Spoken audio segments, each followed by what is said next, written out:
Today on the archive, we are discussing German sociologist Max Weber's work, The Protestant Ethic and the Spirit of Capitalism. As the name suggests, this work discusses the various ways that the Protestant faith contributed to the development of modern capitalism. Situated in the historical context of the Reformation, Weber argues that the religious thinking of the Protestants, specifically the idea of the calling, the concept of labor being pleasing to God, and the implementation of an ascetic lifestyle, all contributed to the development of modern capitalism. He argues that the Protestant work ethic, as demonstrated through Baptists, Quakers, Puritans, Pietists, Calvinists, and Lutherans, and other Protestant sects, was complementary to the capitalist economy. The Reformation. The Reformation was a schism that took place in the Christian church in the 16th century. Basically, various criticisms were levied against the Christian church. That it was too concerned with political affairs, that it was too obsessed with amassing worldly power and wealth, and that it was too corrupt in general. One of the forms of this corruption, which was highly criticized, was the sale of indulgences. An indulgence was given by the Catholic Church to its believers to absolve them of sin. The problem was some of the priests were asking for monetary sums from the clergy in order for their sins to be forgiven. You can see how this could quickly become an issue. Certain priests were even saying, on the low, that a certain sum of money would save sinners from eternal damnation. So it's kind of like pay to play, but with going to hell. The reformers also challenged the authority of the Pope. The Pope did not like that. The faces of the Reformation included Martin Luther, a German priest who, in his seminal work, 95 Theses, outlined the corruption committed by Catholic clergy. For this, Martin Luther was excommunicated by Pope Leo X, who demanded that Luther renounce his writings, and he refused. Another face of the revolution was John Calvin, a French lawyer who fled France to become Protestant. John Calvin began the branch of Calvinism, which focused on a theory of predestination and a specific religious elect. More on that later. Religious affiliation and social stratification. Weber begins by contrasting Protestantism with Catholicism, explaining why, in his view, Catholics are less likely than Protestants to participate in entrepreneurial enterprises. Now, Weber published this book in 1905, so let's keep that in mind when he's talking about the differences between Protestants and Catholics and their connections to business and enterprise. Weber explains why Protestants are basically just so much better than Catholics at capitalism, or rather, why so few Catholics are engaged in capitalistic enterprise. He attributes this difference to the fact of the permanent intrinsic character of their religious beliefs. Weber quotes, "The Catholic is quieter, having less of the acquisitive impulse.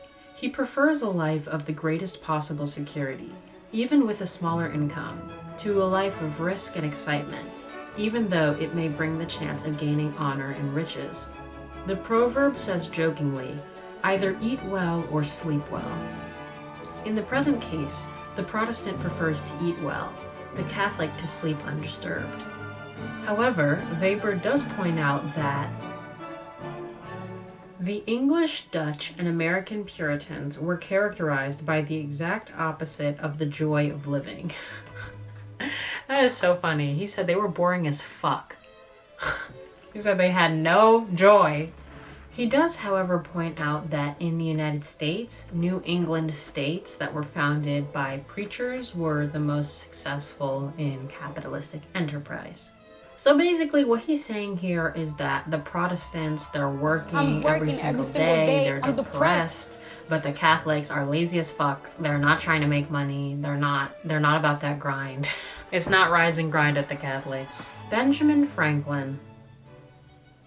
But what does this have to do with Benjamin Franklin? It's a question I ask myself all the time. Benjamin Franklin grew up the child of devout Puritans in Boston. Let's take a look at some of his writings to see if we can parse through the quote-unquote spirit of capitalism. Remember that time is money. He that can earn 10 shillings a day by his labor and goes abroad or sits idle 1/2 of that day, though he spends but 6 pence during his diversion or idleness, ought not to reckon that the only expense. He has really spent, or rather thrown away, 5 shillings besides. Remember that credit is money. If a man lets his money lie in my hands after it is due, he gives me the interest, or so much as I can make of it during that time. This amounts to a considerable sum where a man has good and large credit and makes use of it. Remember that money is of the prolific generating nature. Money can beget money, and its offspring can beget more, and so on.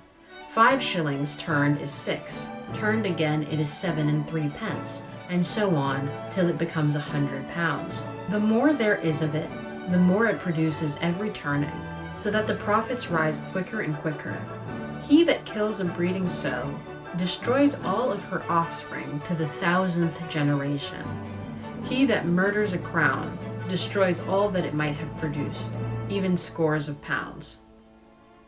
See, this is the spirit of capitalism that Weber is talking about. Good old Benjamin Franklin. And he's on the $100 bill. The spirit of capitalism and the Protestant ethic. Max Weber seems to have some kind of beef with Benjamin Franklin because of Benjamin Franklin's utilitarian money-making grind set. For example, Weber writes, "The peculiarity of this philosophy of avarice appears to be the ideal of the honest man of recognized credit, and above all the idea of a duty of the individual towards the increase in his capital, which is assumed as an end in itself." Benjamin Franklin is like, what he say fuck me for? What he say fuck me for? Weber notes that Franklin, it seems to be saying that honesty is useful because it will make people more likely to loan you money, and that idleness is bad because time is money, and therefore if you're wasting time, you're wasting money. Following this logic, if unscrupulous and shady dealings were more economically productive, then it seems that Franklin would just suggest that instead.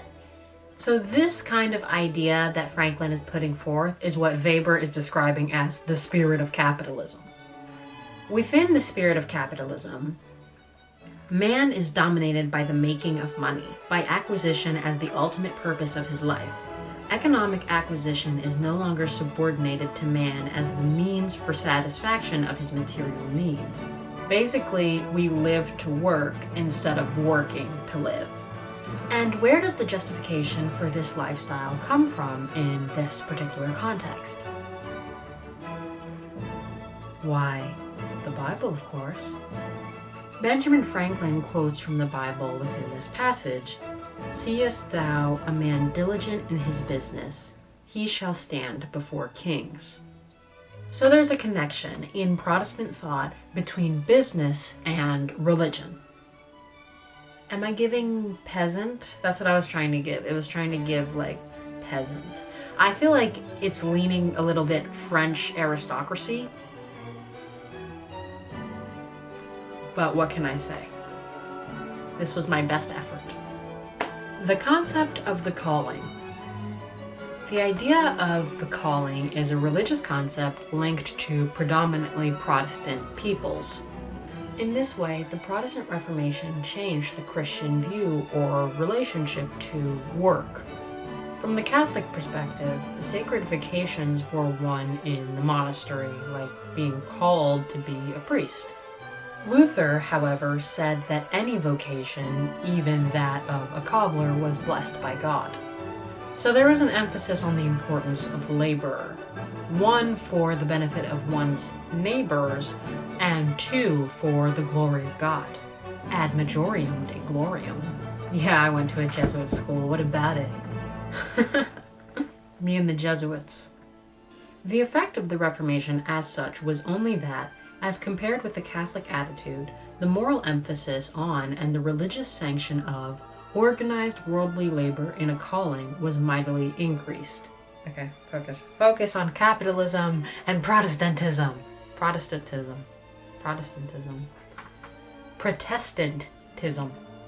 Capitalism and Protestantism. Capitalism and Protestantism. The Protestant faith and capitalism. So, what does this have to do with capitalism? Get to the point. Well, one of the problems that Weber points out in pre-capitalist societies is that at some point, workers would rather work less than earn more. Makes sense to me. So basically, the boss thinks that if he doubles the wages of the workers, then they'll work twice as much for twice as much money. In reality, they work half as much because they can now get the same that they were getting before in half as much time. The opportunity of earning more was more attractive than that of working less. A man does not by nature wish to earn more and more money, but simply to live and to earn as much as is necessary for that purpose. The people only work because and so long as they are poor. I suppose this kind of calls into what we think the definition of work is, because that last sentence, the people only work so much as they are poor, it kind of suggests that people would not work if they didn't need to, when we see, like, even within the capitalist system, people put so much work into things that provide no monetary value, like writing fanfic, for example. But to give it a charitable reading, I think that he was suggesting more that people will not work like wage slavery if they don't have to, and I'd have to agree with that. But the Protestant ethic solves this problem, because the issue, allegedly, from the boss's perspective with the workers, is that they don't view work as an end in itself. They just want to work for money. They don't put work on this pedestal where they're like, their life purpose is to work. The Protestant ethic has a solution for this. The Protestant ethic solves this problem because it asserts that work is an end within itself for a higher purpose. Now, obviously, most of these Protestant sects did not approve of wealth acquisition for wealth acquisition's sake. It was for the glory of God, ad majorem de gloriam. They didn't approve on spending recklessly on clothes or jewelry. In fact, that was what? Corruption of the flesh. It was best to save and live a modest life. The pursuit of material gain beyond personal needs must thus appear as a symptom of a lack of grace, and since it can apparently only be attained at the expense of others, directly reprehensible. So basically, like, just being rich to be rich is bad. Like, they don't think that's good.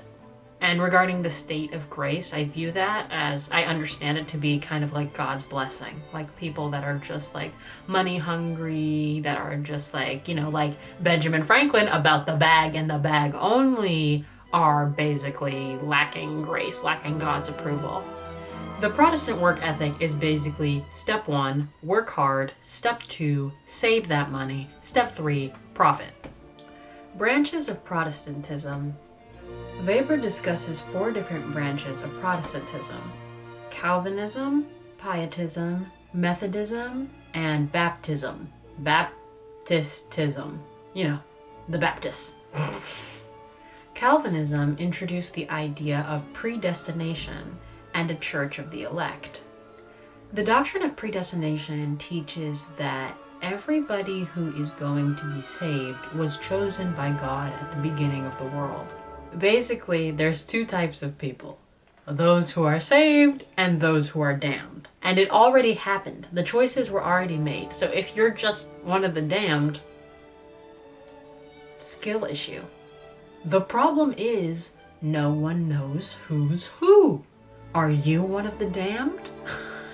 Am I one of the elect? And how can I be sure of my state of grace? The answer from Calvinist pastors: believe that you are. And if you do not believe, then it is proof that you are not. On the one hand, it is an absolute duty to consider oneself chosen and to combat all doubts as temptations of the devil, since lack of self-confidence is the result of insufficient faith, hence of imperfect grace. On the other hand, in order to attain that self-confidence, intense worldly activity is recommended as the most suitable means. So basically, in order to be one of the elect, you have to be confident that you are, and if you're not confident that you are, then you're probably not. The world exists to serve the glorification of God, and for that purpose alone. The elected Christian is in the world only to increase this glory of God by fulfilling his commandments to the best of his ability. This makes labor in the service of impersonal social usefulness appear to promote the glory of God, and hence to be willed by him. The Pietists also believed in the church of the elect. The Pietists believed that God blessed the elect through the success of their endeavors. In terms of differences between Calvinism and Pietism, Weber briefly mentions that Pietism allowed a more emotional side than Calvinism allowed for. He then moves on to discuss Methodism, which is named for the methodical way that its believers carried out their faith. John Wesley, the founder of Methodism, declared that he who performed no good works was not a true believer. However, Weber concludes that we can generally neglect Methodism as it added nothing new to the development of the idea of the calling. Goodbye, Methodism. He then moves on to baptism. Well, the Baptist Church, which is called that because its believers believe that adults who have gained their own faith should be baptized, as opposed to the Catholics who baptize infants at birth. Unlike the Calvinists, who believed that certain people were chosen by God for eternal grace, and if you weren't chosen, tough nuts, the Baptists believed that everybody had an opportunity for grace, and one just needed to wait for the Spirit to come to them. The Holy Spirit, that is. Once you had kind of an individual revelation, you were personally awakened. The idea is that the Holy Spirit speaks to any individual that is ready to listen, which means you need to be quiet. A sincere repudiation of the world and its interests, and unconditional submission to God as speaking through the conscience were the only challengeable signs of true rebirth. The Baptist must be stilled in order to create that deep repose of the soul in which alone the word of God can be heard. The later Baptist communities, most particularly the Quakers, adopted this quiet, moderate, eminently conscientious character of conduct. I know the Quakers because they make my favorite oatmeal. I like the maple and brown sugar flavor. Furthermore, some Baptist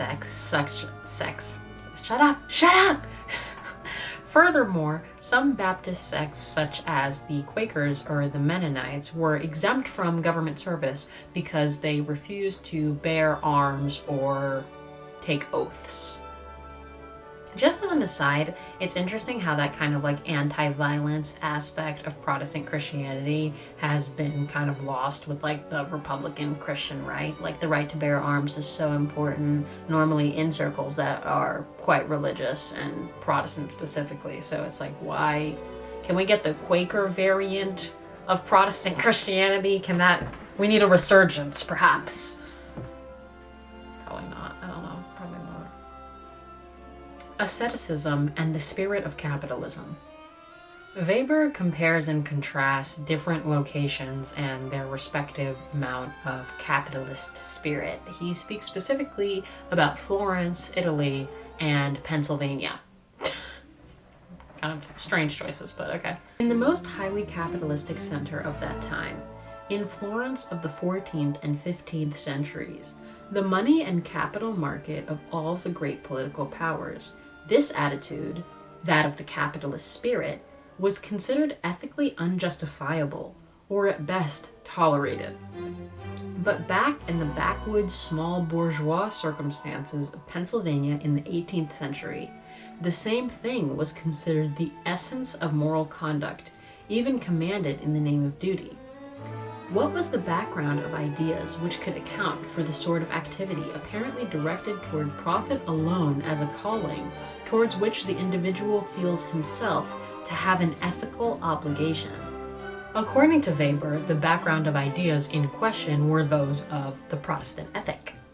To further develop this idea, Weber discusses English Puritanism and the ways in which it was conducive to capitalism. Weber notes that Puritanism was derived from Calvinism and that it also supported the theory of predestination. Puritan writings, such as those written by prominent theologian Richard Baxter, warn against avarice or greed. The real moral objection is to relaxation in the security of possession, the enjoyment of wealth with the consequence of idleness and the temptations of the flesh, above all, of distraction from the pursuit of a righteous life. So, for the Puritans, wasting time was a deadly sin. This was substantiated in different passages in the New Testament. For example, when Jesus says to his disciples, "I must work the works of him that sent me while it is day. The night cometh when no man can work." John 9:4. In the Puritan ethic, time is extremely valuable and should not be wasted on idleness, luxury, or even getting more sleep than is necessary. That is because every hour that is wasted is an hour that could be used for the glory of God. Ad majorem de gloriam, bitches. I keep saying ad majorem de gloriam, but that is actually the motto of the Jesuits, and the Jesuits are Catholic, so Puritan Richard Baxter preached the importance of hard, continuous, bodily, or mental labor. Also, as an aside, I'm pretty sure that in Angela Davis's Are Prisons Obsolete, there is a section that talks about religion, and specifically the Protestant religion, in connection with prison labor and the purifying nature of labor. I'm pretty sure. I'll double check. Editing Aisha? Does that passage exist? I think it exists. Paul the Apostle proclaims in the New Testament, "He who shall not work will not eat." It's kind of giving to each according to his ability. Oh, from each, bitch, I messed it up. Okay. From each according to his ability to each according to his means. It kind of gave that. Did it give that? He who will not work shall not eat. Well, it says will not, which suggests that they can. So, yeah. And indeed, for the Puritans, laziness was a symbol that showed that someone was not a member of the elect. Get to work, bitch. You better get off your ass and work. Nobody wants to work anymore. On the bright side, they were applying this to everybody, regardless of class. So even the wealthy had to work if they wanted to eat. For everyone without exception, God's providence has prepared a calling, which he should profess and in which he should labor. This was God's commandment to the individual to work for the divine glory. So, work hard in your calling. Do not fall prey to idleness or luxury. But the Puritans, again, they weren't against wealth acquisition entirely. In fact, quite the opposite. Baxter writes, "If God show you a way in which you may lawfully get more than in another way, without wrong to your soul or to any other, if you refuse this and choose the less gainful way, you cross one of the ends of your calling, and you refuse to be God's steward, and to accept his gifts, and use them for him when he requireth it. You may labor to be rich for God, though not for the flesh and sin." Weber analyzes this passage by saying that Wealth is thus bad ethically only insofar as it is a temptation to idleness and sinful enjoyment of life, and its acquisition is bad only when it is with the purpose of later living merrily and without care.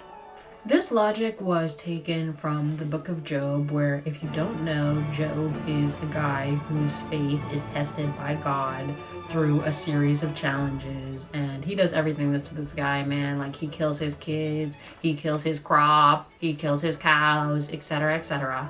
And despite this, Job still believes, he still has faith in God. In return for this faith, God blesses him with even more wealth than he had before. He also blesses him with other children, which I kind of feel like is kind of crazy, because it's like, can you replace children? Like, now that he had more children, the children that were killed, that died, it's like, oh, that's a shame, but I have Tommy now. But for the Puritans, it follows that means that God can bless people for the fruits of their labor. Through the fruits of their labor, I mean. The pursuit of wealth as an end in itself was highly reprehensible, but the attainment of it as a fruit of labor in a calling was a sign of God's blessing. The religious valuation of restless, continuous, systematic work in a worldly calling, as the surest and most evident proof of rebirth and genuine faith, must have been the most powerful conceivable lever for the expansion of that attitude towards life, which we have here called the spirit of capitalism. Just like a quick note on the idea of God blessing people through like wealth acquisition, like being rich, like you have many cows now, and that's like evidence of, how hard you're working, etc., etc. It sounds like the Puritan bourgeoisie got together and they were like, it says that wealth is bad. However, if it's wealth for the glory of God, it's fine. Chill, guys, chill. It's for the glory of God. Ad majorem de gloriam. But Weber identifies a paradoxical relationship between wealth and religiosity, identifying the history of a continual struggle with the problem of the secularizing influence of wealth. Basically, the richer people are, the less likely they are to be religious. This is also demonstrated at a global scale in our world, where most countries that are in the global north have very low and declining levels of religiosity. John Wesley, the aforementioned founder of Methodism, writes, "I fear wherever riches have increased, the essence of religion has decreased in the same proportion. Therefore, I do not see how it is possible, in the nature of things, for any revival of true religion to continue long, for religion must necessarily produce both industry and frugality, and these cannot but produce riches. But as riches increase, so will pride, anger, and love of the world in all its branches. How then is it possible that Methodism, that is, a religion of the heart, though it flourishes now as a green bay tree, should continue in this state? For the Methodists in every place grow diligent and frugal. Consequently, they increase in goods. Hence, they proportionally increase in pride, in anger, in desire of the flesh, the desire of the eyes, and the pride of life. So, although the form of religion remains, the spirit is swiftly vanishing away. Is there no way to prevent this continual decay of pure religion? We ought not to prevent people from being diligent and frugal. We must exhort all Christians to gain all they can, and to save all they can. That is, in effect, to grow rich." Marx and Weber. Weber mentions Marx's concept of historical materialism in his essays. According to Marx, all human institutions are founded upon economic institutions, or foundations. The base is the economy, and the superstructure is the government, the family, religion, etc. However, in Weber's essay, he is arguing that it was religion that helped push capitalism forward rather than the other way around. He doesn't completely repudiate Marx's theory. I think that he's attempting to add a certain nuance to it. Weber writes, It is, of course, not my aim to substitute for a one-sided materialistic and equally one-sided spiritualistic causal interpretation of culture and of history.